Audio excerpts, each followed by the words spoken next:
platform that connects a global learning ecosystem. Think of it as a triangle, more simplistically. At the top are the learners who are here today. We have over 115 million learners globally on Coursera platform. India is one of our fastest growing countries with 18 million learners from India itself. And then we have over 275 educators. I think of it as one other node of the triangle. Educators are the ones who are creating content. These are the partners. So the universities and the industry like Google, IBM, etc. They're all creating courses, certificates, projects, hands-on learning, etc. that are really in line with the skills and sort of the nature of the jobs that exist in the market and emerging in the market tomorrow. The last leg is we have institutions. You know, GITAM is one of those institutions, campuses around the world. There are about 7,000 campuses plus businesses and government agencies that are using Coursera and the content on the platform to help their learners, their students, or citizens, or their employees. That's where we are today. Thank you. And I know that you're from Hyderabad and you've studied engineering. So our students could be a chief operating officer of Coursera someday. So tell us a little bit about your journey, what brought you to do your work that you're doing now. Yeah, thank you. Yeah, so nenu Telugulo maatladtanu. I think there's some of our students who don't understand Telugu, so English should be best. So I'll mix it up then, yes. So originally born and brought up in Hyderabad all my life. Did my bachelor's in computer science engineering and graduated in 1992 from Osmania University. Computer science was just emerging as a field. At that time, I was like the third batch or fourth batch at Osmania. Then I went to US to do my master's at University of Maryland, did it in computer science. And then I went to work at Microsoft. I was there for 11 years at Microsoft. I started my career as a software engineer. But after 2-3 years, I got bored with coding. I said, all these people are asking me to code. Like, why should I listen to them? I want to do their job. I want to tell a bunch of people what they should be doing. And these were the product managers. These were the people that were talking to the customers. And they were really understanding the problems that the customers are facing and translating that into a way to think about like how we build the right software to solve those problems. So I went to product management, and then I said, like, I want to start a company of my own at some point. So I went into marketing, I did an MBA, and then so on and so forth. Microsoft gave me a big platform to kind of explore different careers. Later, I went to Yahoo, and then I did a startup. I became a CEO of a company called Dictionary.com. I guess as some of you use Dictionary. There you go. Yeah, I use Dictionary. So that's great. And then I went to Dice.com, which is a technology job marketplace, job board, like Naukri here, but for technology jobs, very popular in US. I was the president of that company. And then here I'm at Coursera, which is kind of, I think it's at the intersection of education with employment. Great, thank you. I hope the students and in particular the parents should realize that, because when we tell them, please join civil or mechanical, they'll say, oh, is it because computer science seats are over, that's why you're pushing us into civil or mechanical? How many of the students here are computer science engineers? Raise your hands, or aspiring to be? That's a big crowd. Okay, let me rephrase that question. How many of you are non-computer science students? Please raise your hands. See, okay. This is the ones who are clear about what they want to do.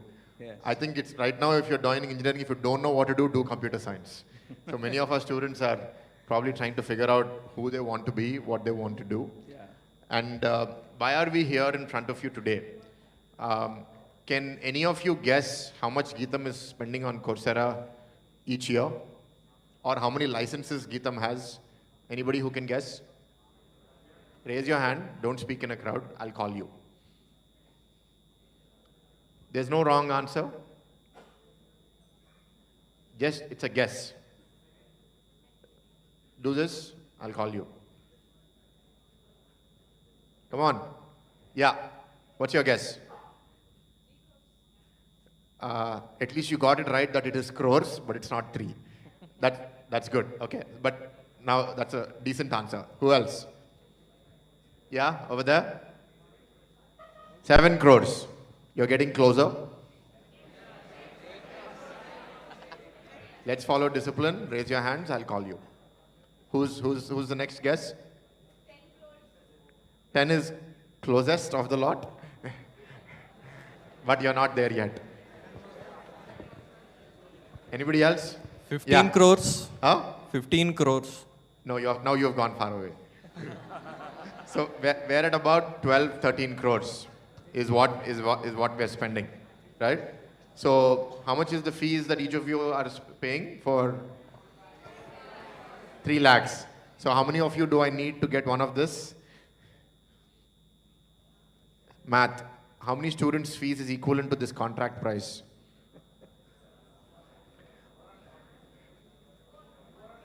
400?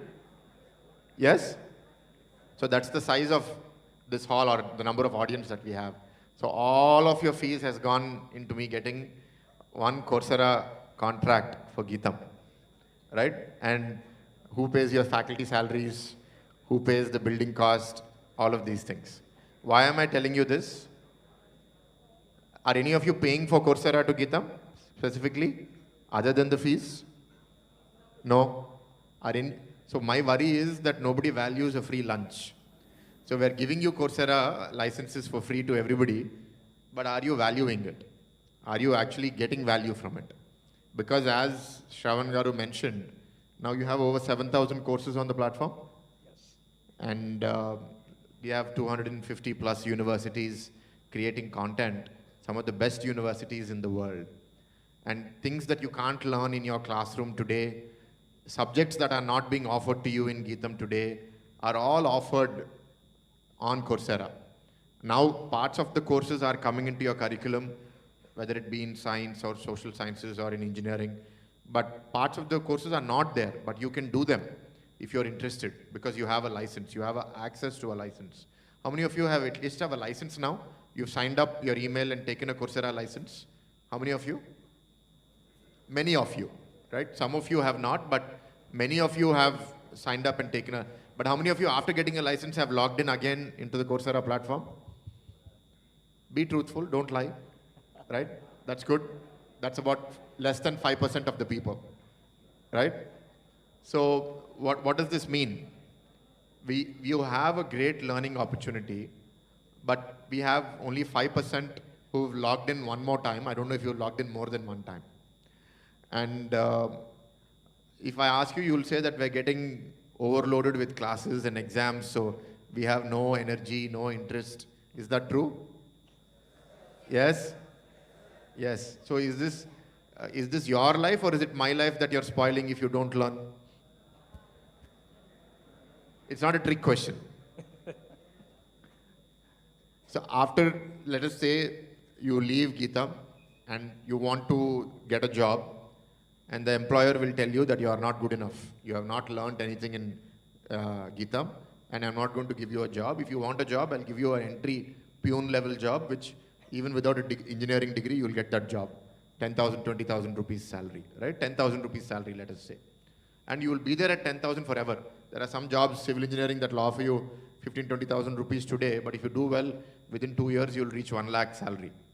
But this peon level job that you enter with a GITAM engineering degree, you'll be there at 10,000, 12,000 for many years.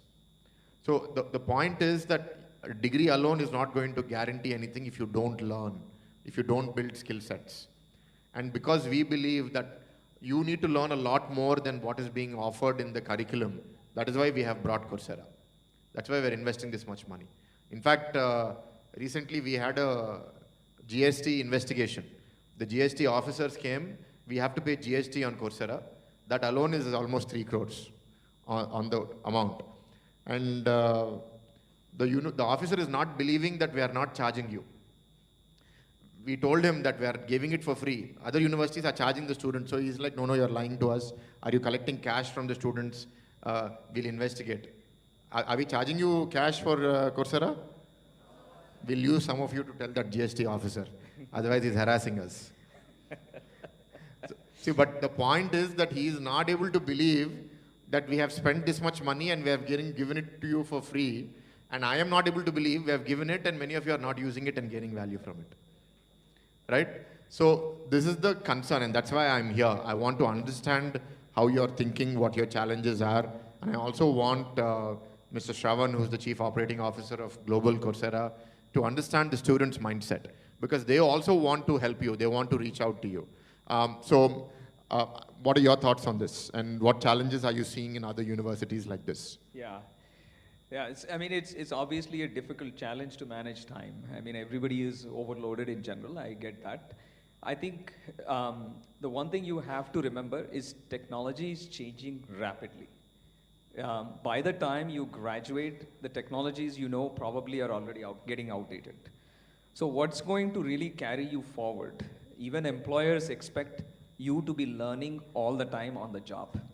So learning is a habit you need to develop in the first place. Obviously, you're all here to learn, but you need to be able to differentiate yourself. We always call it in the product world, we call it unique value proposition. When you go present to a company for a job, what is the unique value proposition? You can talk about yourself. If everybody else has an engineering degree, everybody is going to get the engineering degree and they'll get out. But what is going to distinguish you from the person sitting next to you? That's what you have to ask. Academics alone will not be enough. So your GPA may be 3.5 or 4, that will not be enough. That just gives you a ticket to a conversation. But ultimately, how you're going to get the job is what you can demonstrate. How you can showcase what you're learning in terms of the job that they're going to hire you for. And if you think about what Coursera is offering, it's complementing and supplementing what all the faculty is teaching here. But it's also focused on areas where there's a lot of jobs in the market, and there's a lot of demand, and there's not enough talent that knows these skills. So what do I mean by that? Like if I think about AI or machine learning, data science, cloud, cybersecurity, for example, there are only 65 people qualified in cybersecurity for every 100 jobs available. So how do you distinguish yourself? Maybe you go do the IBM Cybersecurity Analyst certificate on Coursera. So that positions yourself better than the person who doesn't have that. So think of the jobs that are coming up and think about like how you want to differentiate yourself. For this, you have to put the effort. You can just get through the course if you want to get through the course. You have to ask yourself, am I really, really learning? Because when you face that interview, there's nobody sitting next to you to kind of help you. You have to be able to face that. So if you truly invest in time, you will learn. I also recommend you need to be passionate about it. Otherwise, you will not be able to commit and invest time. So explore a few topics. You don't have to finish all the courses you touch. Again, just finishing the courses is not what matters ultimately.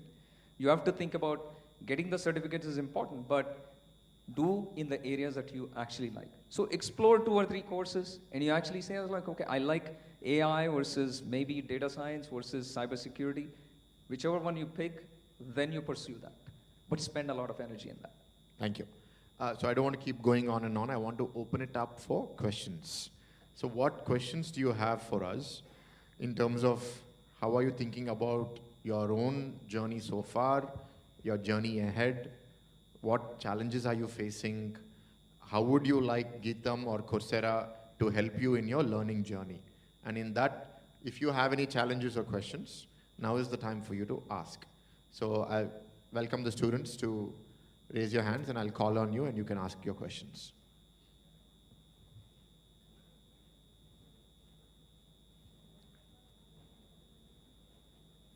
I'm patient. I'm going to wait for you. Vijay garu, do they have a class after this? At 3? Yeah? Okay, good. Whoever said no can't leave. Okay, so who has a question? Yeah, go ahead. Can you give a mic to him, please? Please introduce yourself, which year, what program, your name. Yes. Good morning, sir. Good afternoon, sir. I'm Pragyabhishek from EC third year GITAM. Sir, most of us here are pursuing something technical, but for some people, they have hobbies, like maybe in art, maybe in humanities. Some people write stories. for some people, it is that passion is very strong, and they're almost masters at it. Do you think there's a way you could blend learning those subjects with these subjects on Coursera? That's a great question, Abhishek. Thank you for asking. That's one of the main reasons why we bought Coursera is to actually help you develop your personality. What you're saying makes me very happy. If somebody is a master in some other domain, that's great. But I'm saying even if you're not a master, even if you want to learn how to become a good photographer, how to become a good musician, you have opportunities to learn through a platform like Coursera. I want you to take that on. No, And maybe any examples that you can think of. Yeah, no, I think it's a great example that you just gave. Like Berkeley Music School, which is a very top music school in Boston, has great music courses on Coursera. So I also think, when I think about your future, it's not just, we call it two things, right? Hard skills and soft skills. The hard skills are exactly related to the functional depth and the focus in that subject, in your case, ECE. But when you're in a work environment, you're engaging and interacting with people. And what is missing for employers ultimately is can this person be part of a team? Can they contribute effectively in a team? Can they communicate? Can they write? Can they present? So this art, my daughter is an art kind of, passionate about art. She draws a lot of art. She's in first semester computer science in Chicago, but she's doing a hybrid major. She's doing CS plus advertising. So she has the ability to do computer science plus explore her creative side of the equation. Now they've designed the program like that. I know you're exploring. We're heading in that direction. Heading in that We're direction. not there yet. You're not, but you can make your own program with this, which is you have the CS obviously, but you can also do a lot of other creative thinking, creative writing, negotiation, presentation, all of. We actually have taken presentation course as an executive team. Or how to be happy. Or How to be happy. Science of well-being. Science of well-being. It's a very most popular course. I had the opportunity to take that with Barb Oakley. So it was just great. So that's a great question, Abhishek. Who else have questions? What is the next question? Come on.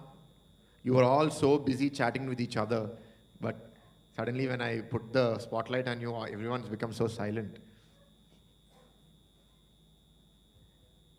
There is no wrong question. There is no wrong question. Don't feel tensed. We are not measuring you. There's no marks. Please give him. Good afternoon, sir. I am Harshal, and I am from 4th year CSE. Hi, Harshal. Yeah. The thing is, I have one very intriguing question. I'm already placed in Hitachi. So the thing is, while Hitachi, you said. Yes. Yeah. And while writing my resume, I was uploading the names of some courses I did. So I often heard this, that the certificates from Udemy are more effective than Coursera. So I don't see why. I want to know what's the difference between those certifications. Great. Yes, that's the question to ask them. Tell us how Coursera is valuable. Oh, certainly. Really good question, and you're helping him, right? Thank you, Harsha. No, Yeah. Totally. So look, I wouldn't deny there are multiple platforms to learn. So first of all, learning should be open. You want to pick whatever platform you want to choose, you should learn and from that platform. But the thing that we think about from a Coursera standpoint is the rigorousness and depth of learning every course goes through. And why is that the case? These courses have been designed by the best faculty in the world and best companies in the world. And they have gone through this time and again, right? So if you are taking machine learning from Stanford, it's a Stanford brand that you're getting.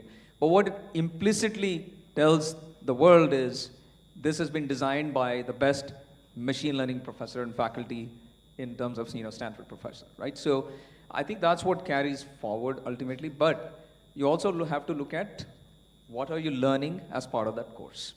And that's where I think when we think about Coursera, we have all of the lectures and all that stuff, but there's lots of hands-on projects that when you think about employment, you have to be able to say, yeah, you know the theory and the knowledge, but if you can't actually show you can code, you can actually solve the problem, then it's much harder to differentiate yourself from the next person, right? So that's where we think of it as like, you know, this hands-on learning and experience. The third piece is assessments.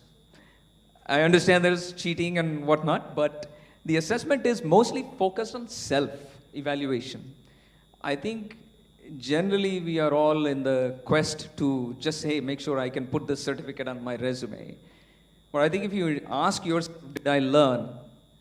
Udemy doesn't have assessments, Udemy doesn't have labs. So the self-assessment is really a way to reflect upon, like, do I really know this? Nobody's judging you, nobody's grading you on a lot of these things, right? So if you take this assessment, it actually tells you where you're behind. And that assessment is designed by the faculty, right? So I would say, you know, the faculty know how to teach. And so this has been built by faculty versus some independent person. So I see, adding on to what he's saying, right? So when we were evaluating platforms, we had Udacity, we had Udemy, there's edX. Globally, these are some names that are known. In India also, we have other platforms that are coming up like Upgrad or Great Learning, etc.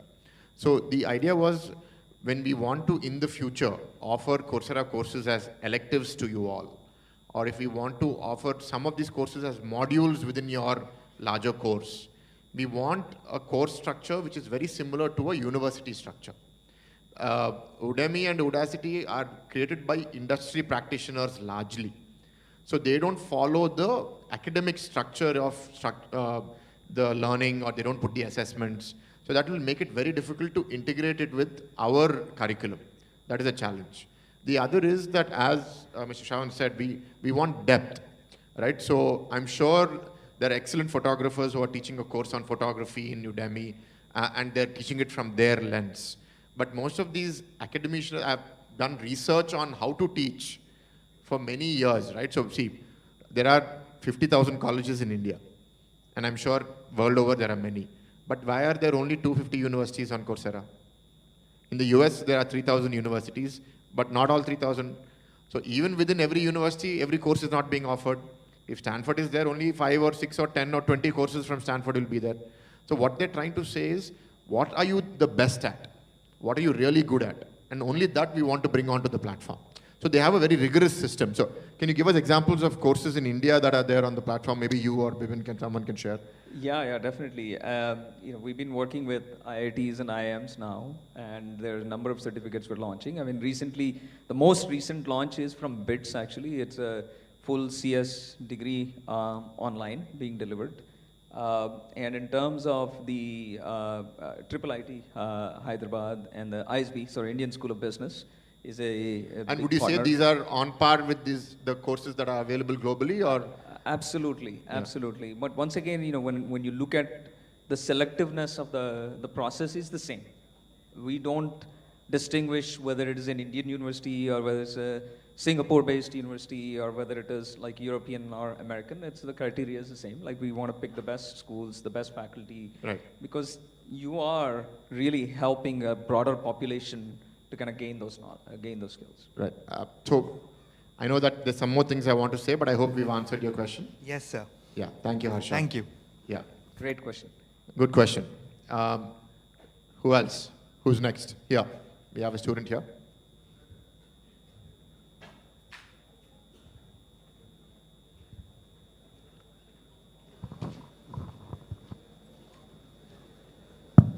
Good afternoon, sir. Good afternoon. Just simple question. Name, program, yeah. Sir, my name is Anirudh and I'm third year CSE. So, sir, may I know the difference? Like, we see so many number of courses in the net, right? So, can you exactly tell the difference? Like, what is the difference between a paid course which is there, like in any platform, and in the Coursera, the free service which is provided in the university? Yeah. So, this is one of the reasons why we bought Coursera is that right now Google is vast, right? It's not just about these platforms. You type any subject, there's so much content that you will find on Google, on YouTube, on some website. It becomes very difficult for you to navigate. And it also becomes very difficult for you to tell, is this a good course or not? Is this a good teacher or not? So that is why we have an intermediary platform like Coursera that does that job for you. See, what we're trying to say is we want to create a safe space for you where you are not getting confused, right? There may be some platforms where there are a million courses, but can you really go study that? It's very difficult to navigate.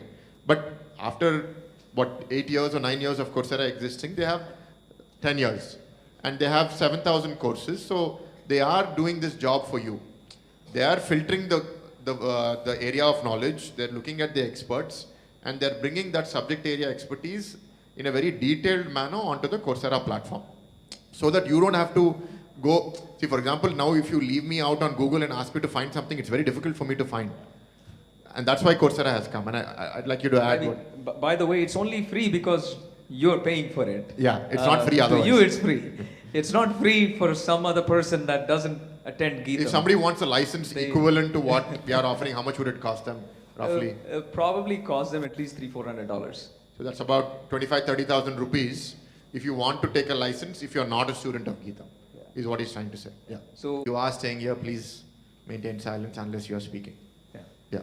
Yeah, so what I was saying was our mission, like the founders, two Stanford professors started the company, Dr. Andrew Ng and Dr. Daphne Collar started the company with the mission to help transform lives through learning. And what that meant is they wanted to offer access to anyone, anywhere in the world to be able to affordably access high quality education, right? So bottom line is for us, it's not about charging X or Y or Z, but it is more about helping the world get educated.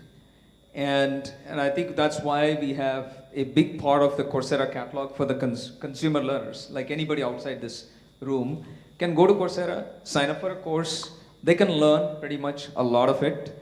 Only if they want to get the certificate, then they will have to pay for it. So we call it an audit option. So that's how we believe kind of how we've gotten to 115 million learners versus a lot of other platforms are way behind. Right. So one final question. Go ahead. Sir, I want to ask Shravan sir, like what were the main challenges have you faced while doing your BTech Computer Science? Now it's like 30 years ago. I was just meeting a few friends. I think the biggest problem I faced, I went through 4 years of engineering and I still couldn't code well. That's it, right? That we have a full CS degree. But no, I should tell you something. It's been 30 years. Hopefully things have changed now. I don't think our students can code very well. How many of you are good coders? Raise your hands.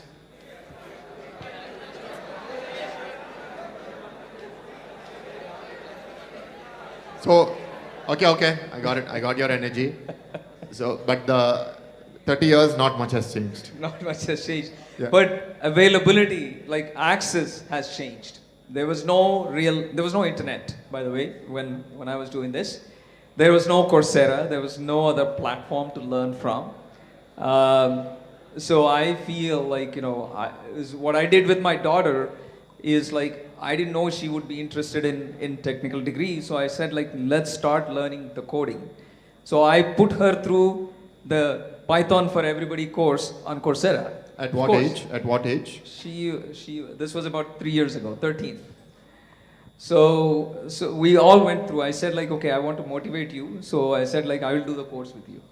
So I did the course. I mean, obviously I still want to improve in programming, right? By the way. So I did the course with her and I got the certificate. I felt good actually, I can still code. So I think, it is really important. Like if you're in a technical degree and if you don't know how to code, like it's hard. Of course, you can go to ChatGPT-3 and say, give me the code for solving this problem now. It can only get you so far though, right? But I think it's the core foundational skill. Once again, I wish somebody told me, don't just focus on the grades. I mean, I'm not suggesting fail, right? Should have told me, get ready for a job. It was hard to get, I was gold medalist, Usmania University, computer science. Top of the class, it was still hard for me to get the job back in the day, programming job, because I couldn't prove myself well. So I had to go and do a lot of these things through, you know, street side schools and classes. Amirpet coaching center. Amirpet, that's exactly Yeah. right, right? Yeah. So those are the things I had to do. And then when I went to masters, I was having a lot of trouble because a lot of the problems we needed to solve with coding. And so I had to kind of learn the hard way. So, but you have the time. This is the best time in the world where so much access and availability is there. Yeah. Thank you. Thank you, sir. Who's next? We have a question at the back. Please stand up so that they don't miss you. Yeah, please give him the mic. Good afternoon, sir. This is Shanmugh, first year CSE. We have actually met the other day during the homecoming and I have spoken to you. Yeah. So actually I have two questions. The first question being, many people are forced into CSE by their parents and they come into it not knowing what the course actually is. Me, myself, I have grown up with computers and I know how to handle them. But seeing others struggling like opening like Google Chrome itself and typing their emails, they've struggled with it. So why not introduce a course that like teaches them how to type well and operate a system? So is there a chance that you could do that? That's a good point, but do we have a course that teaches people how to type?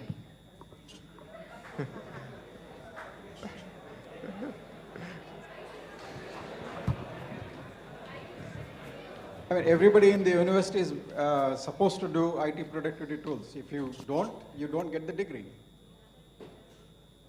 So if you haven't done it, you should do it. No, but look, Shanmugh, that's a good point. Absolutely. And all of you, by the way, please don't feel any shame, don't feel any guilt just because you don't know how to type well, Correct. just because you don't know how to code, just because you don't know how to use Excel. It's fine. Everybody has started somewhere, right? The better thing is to acknowledge that I don't know this. Only when you acknowledge, you can learn. If you feel that, oh, my friends know how to do it, and hence if I tell them I don't, I'll look like a fool or I'll be an outcast. Believe me, you're hurting yourself and this is going to come back to bite you in your life. Yeah. So Shanmugh, that's a great point. There are many people here who are doing degrees that they may not have chosen and they may not have had exposure to it in the past. And for that reason, I think being at GITAM, you have an opportunity now to not be limited or defined only by that degree, right? Yes, you are in that degree. Today, the way Indian system is, there are certain restrictions. If you join an engineering degree, they don't allow you to change. We get that. But that's not stopping your life. You can learn so much, not just on Coursera, as people had mentioned, there's so many platforms. And even within GITAM, there are student clubs that you can do. You can go participate in sports. Recently, we had 35 student leaders be the volunteers for homecoming. And they did a fantastic job. These 35 student leaders, or 40 of them, were responsible for handling 700 alumni and 800 family members who spent the entire day with us, right? And this will help you grow. So Shanmugh, I agree, and I think we can't change society overnight.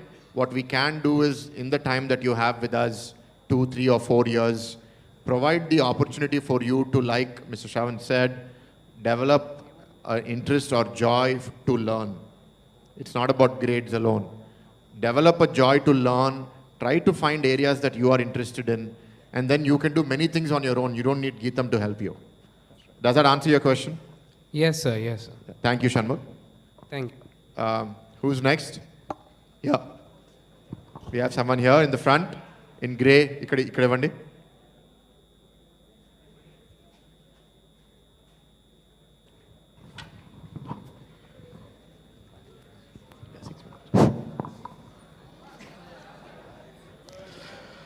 Good afternoon, sir. Hi, good afternoon. I am Tribhuvan and I belong to CSE first year, CSE Cybersecurity. So my question is, why isn't GITAM one of the universities that is providing a course in Coursera? Oh, that's a good point. Are we not that qualified or what, sir? Yeah, so right now, firstly, I don't know, I'm sure Professor Vijay or somebody else can speak about what expertise exists. But what we have done during the pandemic, for example, many of our faculty members were not comfortable to teach online and were not See, creating a course on Coursera is not just about the content, right? It's almost like making a TV show, because you have to come on screen, you have to speak, you have to make it entertaining. Otherwise, will any of you watch a boring TV show? You won't. And there's a whole production to it. You need to have a studio, you need to have somebody who will create the script. So that requires a kind of effort. You need to have an entire production team. And it has not been a strategic investment on GITAM's part. See, because if you see, our presence in online education is minimal or non-existent, right? Most of our focus is on the physical part of the education, which during the pandemic we offered online. But to transition from physical to online is not as simple as just looking at a camera and speaking. It is very, very different. In a classroom, I can speak for 50 minutes and not allow any of you to speak. All of you will be talking to each other, looking at your phone or doing something. You will not concentrate. How many of you concentrate for the entire duration of your class? Raise your hands, be honest. Okay, so we have about 15, 20 people, and you guys are anomalies, right? Even I can't concentrate for more than 10 minutes. Anybody speaks to me for more than 10 minutes, I'm going to shut off. So these are challenges that we have. So we're trying to, it's not about having content expertise. We have some people who are very good at what they do. But how do you translate that to a production? How do you make it into bite-sized content? How do you write the script? How do you shoot it? What infographics can you bring into the course? Because if you go to the Coursera courses, it's not just about the person speaking. They'll have slides, they'll have infographics, they'll have assessments, and that's a different kind of approach. Very soon, I think it may be 1, 2, 3 years, we will be speaking to Coursera saying that we want to bring that. Will they accept us or not is going to be on them, but effort will be there from our side. But that's great. I mean, what I tell our team right now is that's where we should go, right? It's not, we have 1,600 faculty. Not everybody will be excellent at what they're doing, but we'll have 10% who are really good at what they do. Can we bring that? And the other thing that we should think about also is whatever I want to bring, is it already there on Coursera or not? If it is already there, then I cannot, it's not going to be easy. Suppose I have a very good computer science professor who teaches a subject on cybersecurity, but it is already being offered by Berkeley and MIT, that same content, then it will be much more difficult. So it's, as a faculty member, I should choose an area that nobody else is teaching yet. So then it becomes, but now they already have 7,000 subjects. So I should be the 7,001st subject and then be ready, very good at it, and then create a good production. So there's a whole series of steps that need to go into it. But absolutely, we should go in that direction. Yeah. Thank you, sir. I mean, with that said, I think roughly each course costs onwards of 1 crore to 2 crores to actually create. So it's an expensive affair. So there is no way to recover that money easily. But with that said, we have what we call as guided projects. I'm sure some of you have done guided projects that are more like short content, and it doesn't require like video production. So what I would encourage the faculty to think about is create some guided projects that would be relevant for GITAM students. Yeah. Thank you, sir. I hope I've answered your question. Yes, sir, you were. Yeah, but that's in our horizon. We will take it up. Thank you. Thank you, sir. Yeah. So we'll take 2 more questions and we'll end after that. We have a hand raised over there. The next question has to be from a female student. So all women, girls, please think hard. I'm looking at you. Good afternoon, sir. My name is B. Hemant. I am from BTech, first year. Students, let Hemant speak. Yeah. So I have 2 questions, sir. The first question is, there are many marginalized students who are not getting access to this Coursera. Is there any way where you are tying up with the government schools and providing the free courses, or just paying the money for courses which need money? And my second question is, how this idea of Coursera emerged? How did you get this idea? That's it. Okay, good. I'll take both of them. Both. Yeah, those are his questions, not Sure. mine. So thank you for Good the questions. Good Hemant, questions, good really. questions. So the first one, the answer is yes. We work with a lot of NGOs and who offer it to their what we call as underrepresented groups. Some of them work with women organizations. Some of them work with disability organizations. Some of them work with veterans from the wars, etc. That's one. Second, we also have scholarships. Scholarships, anyone can apply for a scholarship on Coursera today, and actually India is the largest consumer of scholarships from our consumer learner base. So both of them are happening. So On the second question, how did the idea of Coursera get started? So I talked about two founders, Andrew and Daphne. So they were teaching machine learning course at Stanford, and they thought this idea of like, hey, why should we restrict this machine learning, as an emerging technology to only to the people on campus? Why don't we just put this online and teach it online and see what happens? They were expecting, I think, a few thousand people to sign up. They had over 100,000 people sign up for this live class that they did. And so that's when it sparked their idea. And these people from all over the world signed up. And so that's when they realized, okay, people in Africa, people in Egypt or Nigeria or South America or Asia who cannot actually have access to this, we should actually provide access to that. So that's where the origin of Coursera, and then the 10 years fast forward, we're a big company now. Thank you. Good question. So who is the female student with the question?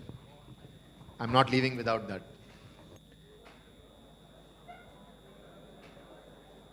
By the way, I've been on many platforms and I've said this, I'm telling again, and this is in particular to all the boys and male students. In the last 3 years in convocations, 80 to 90% of the gold medals have been won by female students. And all boys have been doing badly. So I expect that women are going to come forward and ask their question today.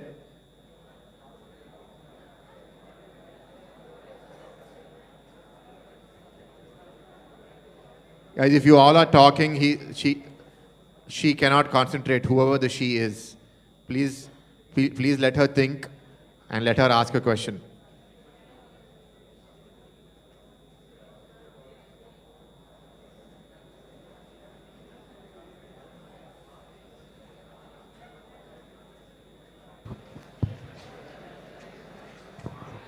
Yeah, good afternoon, sir. I'm not a student. No, but that doesn't count. Okay, you can ask your question, but we're still taking a female student's question.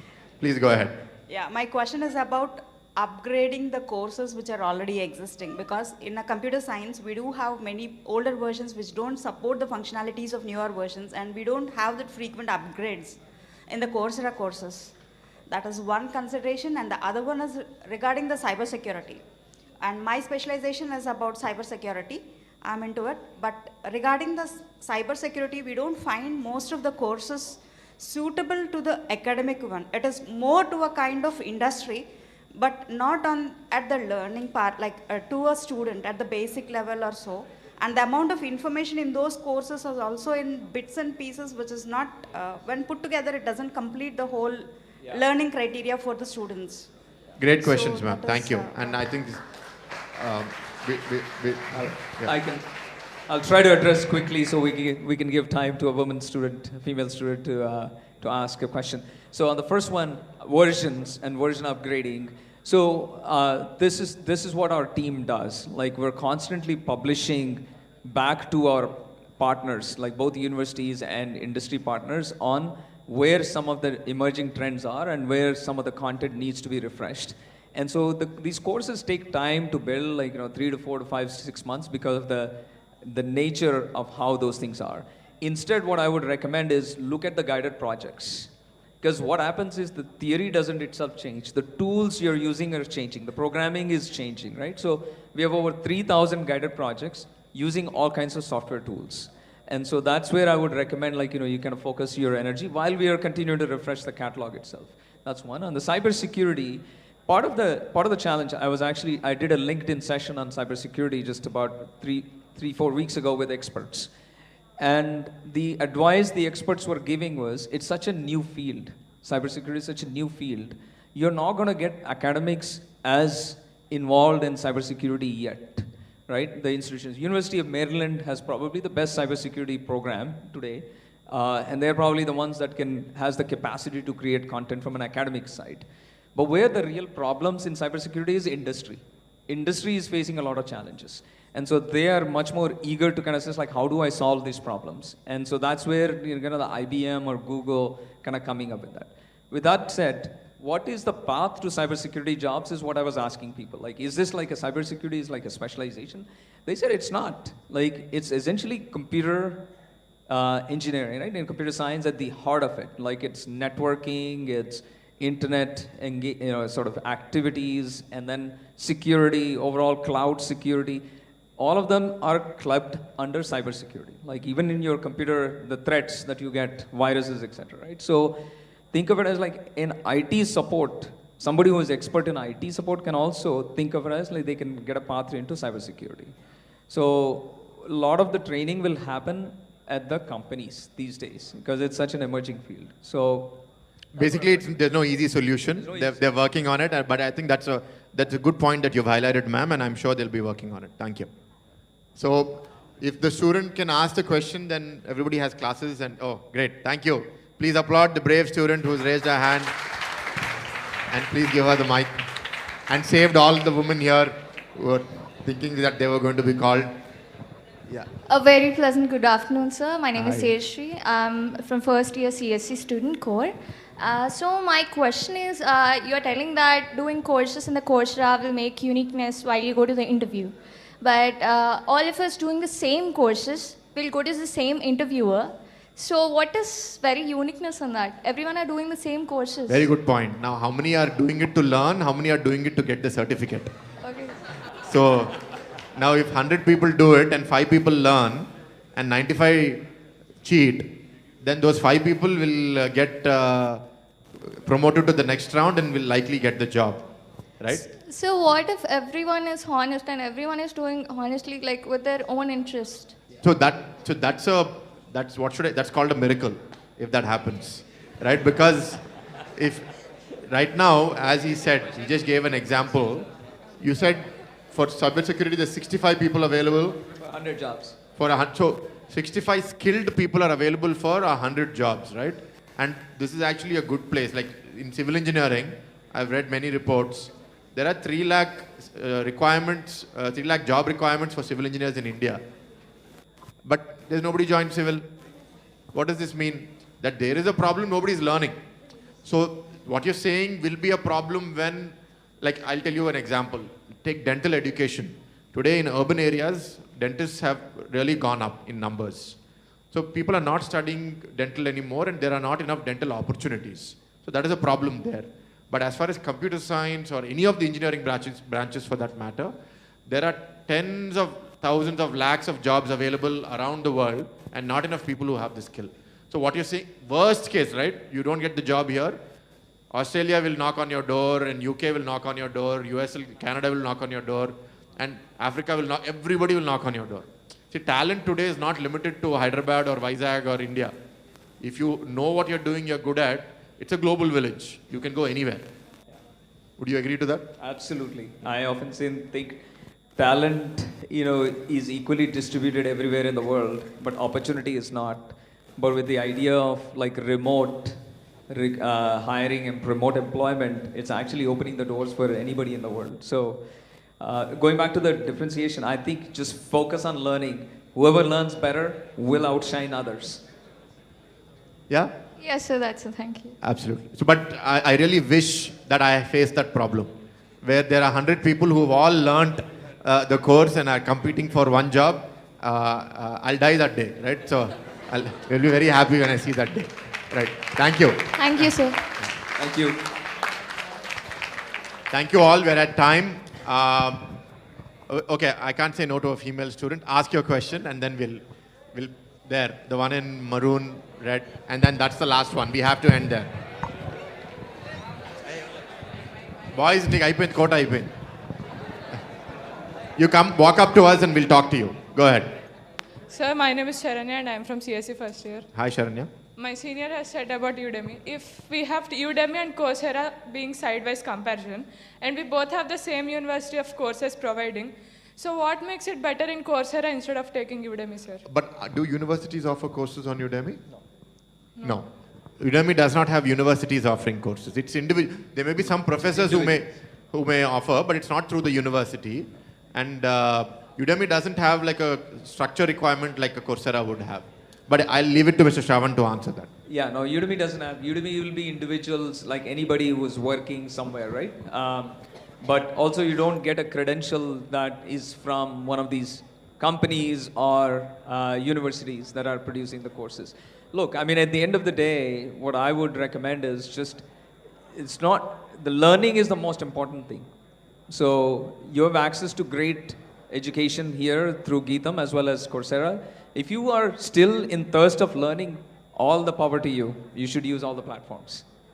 Yeah. Thank you. Thank you all. You have classes. You'll be late, but please go ahead. When I'm closing the session, at least can you be silent? 1 minute. I'm going to leave you after that. So when I asked you, at least you have become silent. So that's good. And not everybody is going to be as bold and forceful as I am. So what I would like to ask of you is, in any setting, whether I'm there or others are there, respect the person who is here to speak with you, right? He lives in the US. He doesn't come to India very often. He may look like us, but he's a US citizen, or yes, you're a US citizen now. And he's heading an organization today that has 11.5 crore people learning from it, which is greater than the population of Andhra and Telangana put together. So when you won't get their time like this, you may find a YouTube video where he's speaking online, but directly having the opportunity to ask questions, you won't get this time again. And they will be more motivated to spend more time with you if you actually are listening to them and you're respecting the decorum of the house. So I don't know how your classrooms are being run, but it can get irritating when somebody's speaking and you are all chatting amongst each other. You shouldn't need somebody like me to tell you how to be. Can I ask that of you? Yes? Or you're all going to go back to your same old routine? Okay. Thank you all. Take care. Thank you.